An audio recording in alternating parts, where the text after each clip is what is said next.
Hello, class. Sorry about that. Apparently, when my internet cuts out, so does Zoom.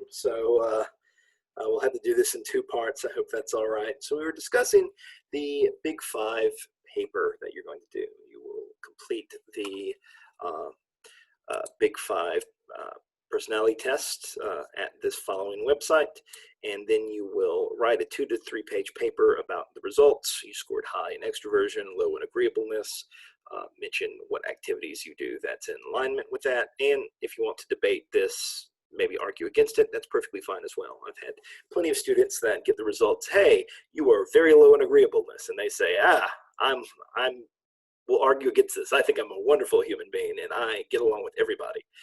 So I've had plenty of people that might argue for that, against that.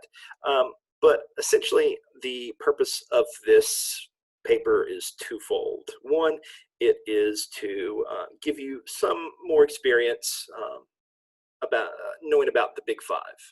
It's a very influential personality theory that we're going to talk about a lot in class, so it's important that you understand what those traits are, what they mean, and also to have a little bit of fun discovering some things about your own personality. So I am going to grade this, but there really isn't so much a rubric as it is a completion grade. As long as you do a decent job, you're going to get all 5 percentage points for this assignment. It is not that terribly bad. The assignment is due in D2L by the end of day, July 17th. So make sure that you complete that. Okay. So that is the Big Five paper.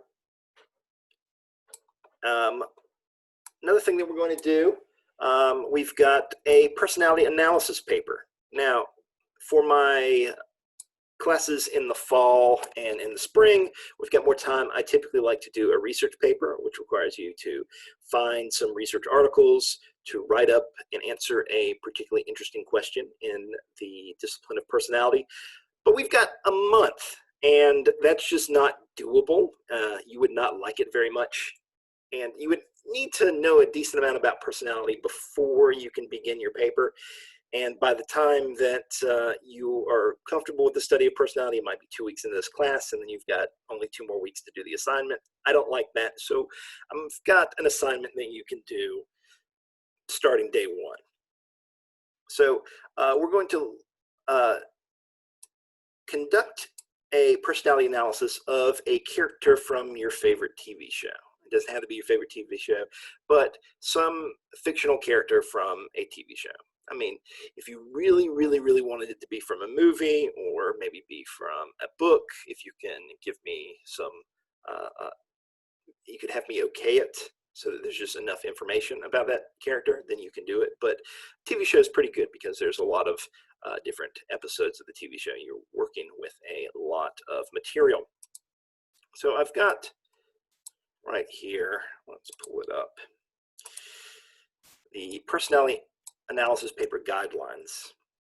So you will select a TV character of your choice. If it's not a TV character, just make sure that I okay it. You contact me. And you report which TV character you're going to use by July 10th. Make sure that that's in the D2L assignments folder. Then you're going to write a paper that is 4 to 6 pages long. It doesn't need to be an APA format. If you know APA format, fine, use that. If not, doesn't really matter. I'm not grading APA format because many of you do not know that yet. But you're going to analyze the personality of your TV character with a variety of different approaches. So there are 4 major parts to this assignment. First, you're going to give me the background of the TV character. So tell me something about their family, how many brothers and sisters they have, what is their religion, what is their culture like, where do they live, give me some information about their education. Okay, did they go to school? How long did they go to school for? How about occupational history? Maybe medical history. Do they have any medical complications? Are they taking any medicine? Do they have any medical disabilities? Any trouble with the law? What's their legal history? And maybe some stressors in their life, maybe include some information about their hobbies, but essentially you're just giving me the background and the history of this character in this first part. So you could do this assignment theoretically the night that it's due, July 31st, but that's not a smart thing to do. And if you do that, you're going to be very mad at me that I've required you to write a 6-page paper in this summer course. So don't do that. Don't do that. Write it in parts. I've got some suggested completion dates that every week or so you write a page, which is very doable. And by the end of it, you just turn it in. It's not too terribly bad. So you could do this day one if you really wanted to. So part one, we're looking at the background, the history of the character. Okay. Part two, we're going to look at the character through the eyes of one of these psychodynamic theories, maybe through the theory of Sigmund Freud, maybe through the theory of Alfred Adler, but you're going to use something from our discussion on the psychodynamic theories of personality, and you're going to use 2 to 3 different aspects of these different approaches and discuss the character's personality. So maybe we talk about Freud, his id, his theory of the id, the ego, and the superego. Well, maybe you might use the id, the ego, and the superego to explain the personality of your TV character. That would be one approach. Maybe you might talk about the defense mechanisms that character has. Well, that might be another approach. You could use all things from Freudian psychology, or maybe mix and match. Maybe you talk about Karen Horney's idea of womb envy to describe a character. More about which later. It sounds interesting. It is interesting. Maybe basic anxiety. Maybe talk about the Myers-Briggs type indicator of Carl Jung's theory.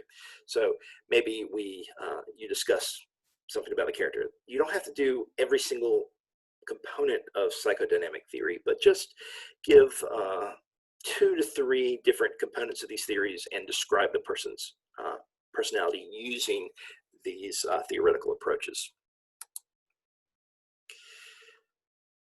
Okay, so you do that. Next, you're going to use personality traits to describe this TV character. So look at some of the different traits that we talk about in the trait theories of personality, maybe some of the major needs and motives when we discuss motivation and the motivational approach to personality. And use 4 to 7 of these different traits or motives to describe your TV character's personality. They are high in extroversion because of XYZ. This is why this matters. Maybe they're high in neuroticism because of XYZ. Maybe they are high in need for achievement. They always want to accomplish something. They have a great need to feel this achievement. So explain why that is the case.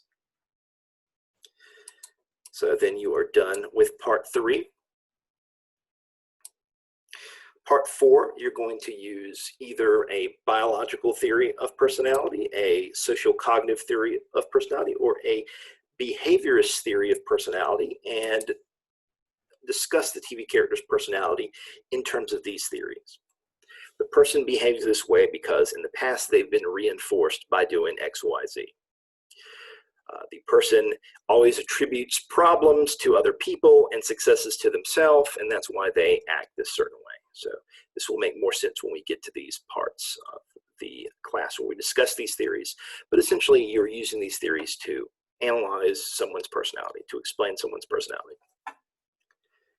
Okay, once all those 4 parts are done, you are done with the paper. Okay, make sure that you complete this by July 31st and upload it to D2L. The paper will be out of 20 points. Each of the 4 sections is worth 5 points. And that's how I am grading this paper. Any questions about these, feel free to contact me. The reason why we do that paper is for you to understand a little bit about the different approaches to study personality. So you're kind of taking the same character and looking at them through many different lenses, something that we do quite frequently in personality because there's so many different varied approaches to the discipline. Okay, what do you do if you are sick or you need to make something up? If you let me know, I don't mind letting you make up something. You've got, you're ill one day and you want to do it the next day. If you let me know beforehand, if you let me know during that day, I can easily make sure that you get the time to complete the assignment. If the assignment is 3 days late and you haven't told me anything, I can't do much for you. So if you want to make something up, let me know now or way in advance before something happens so that we can make accommodations. Because I'm not going to be able to help you if a week rolls by and you say, hey, I forgot to turn this assignment in. Okay, that's not going to fly. For late assignments, this is my policy. I will accept late assignments, but for every day it's late, I take off 10 percentage points of the total possible score. So let's say that you decide not to turn in the paper and turn it in 2 days late. Well, the maximum amount of points that you can get for that is 80% of the total amount of points. Let's say that you want to take a test and you take the test 2 days late. Well, now the highest grade that you can get on that test is an 80%. So it's 10 percentage points for every day that you're late. So make sure that you do not turn anything late, that you are on top of things, and that if there is any problems or you're ill, you have a family emergency, if you let me know early, we can give you all the sorts of accommodations, but make sure that you are communicating with me about that. Okay, here is the breakdown for grades. There is not going to be any extra credit. There's not going to be any deals of me trying to boost your grade. Okay, you get what you get.